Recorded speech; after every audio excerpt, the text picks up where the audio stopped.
নতুন ভিডিও নিয়ে আমরা কম বেশি কিন্তু সবাই ইমো ব্যবহারকারী। আর আমরা অনেকেই কিন্তু পার্সোনালভাবে কিছু ইমোর ব্যবহার করি, একটা বা দুইটা কি তিনটা ইমো ব্যবহার করি।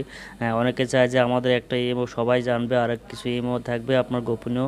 এই গোপনীয় ইমোর ভিতরে আমরা কাউকে দেখাবো না বা কেউ জানবে না এটা যে আমি এটা সেই, বা কেউ বুঝতে পারবো না যেটা আপনার ইমো।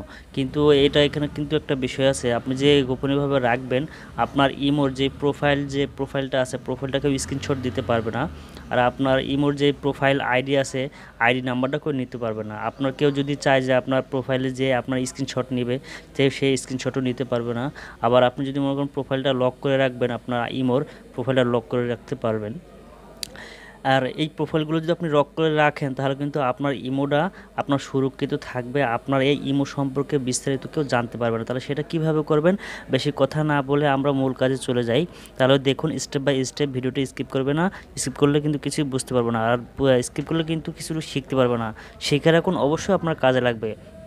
তাহলে আমরা সর্বপ্রথম যে কাজটি করব, আমাদের যেই অফিসিয়াল ইমো অ্যাপসটি আছে সেই ইমো অ্যাপসটি আমরা, এই যে ইমো অ্যাপটি আমার একটা আছে ইমো বেটা, আপনি যেটা ওপেন করতে পারেন। আমি ইমোটা ওপেন করলাম। ইমোটা ওপেন করার পর এখানে একটি ইন্টারফেস চলে আসবে। একটি ইন্টারফেস চলে আসার পর দেখতে পাচ্ছেন যে উপরে আপনার প্রোফাইল আইকন, এই প্রোফাইল আইকনে ক্লিক করবেন। প্রোফাইল আইকনে ক্লিক করার পর এখানে কিন্তু আরেকটি ইন্টারফেস চলে আসবে।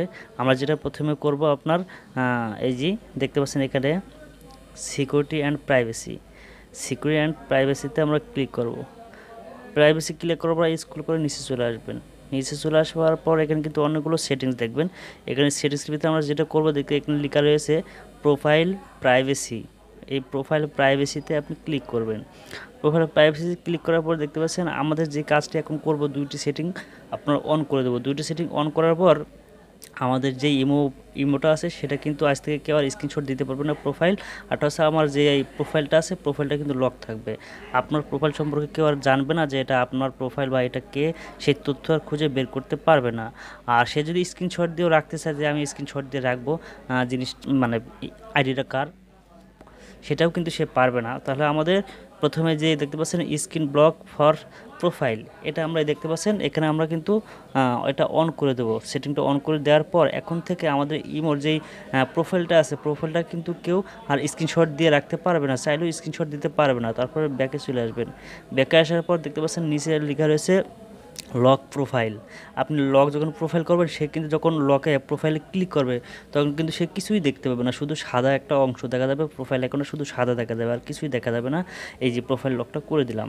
এটা যদি আপনি এভাবে করতে চান যে আপনার যে পার্সোনাল ইমোটা সেটা আপনি আপনার প্রিয়জনের সাথে কথা বলতে চান বা অন্যান্য ব্যক্তিদের সাথে কথা বলতে চান পরিচয়হীন ছাড়া, তাহলে আপনারা এই কাজটি করতে পারবেন। তাহলে ভিডিওটি যদি ভালো লাগে তাহলে অবশ্যই লাইক, কমেন্ট, শেয়ার, সাবস্ক্রাইব করবেন। আর যদি আপনাদের কোনো যদি মতামত থাকে বা অন্য কোনো সেটিংস সম্পর্কে জানার থাকে তাহলে কিন্তু অবশ্যই কমেন্ট করবেন, আমি চেষ্টা করব আপনাদের দেখিয়ে দেওয়ার জন্য।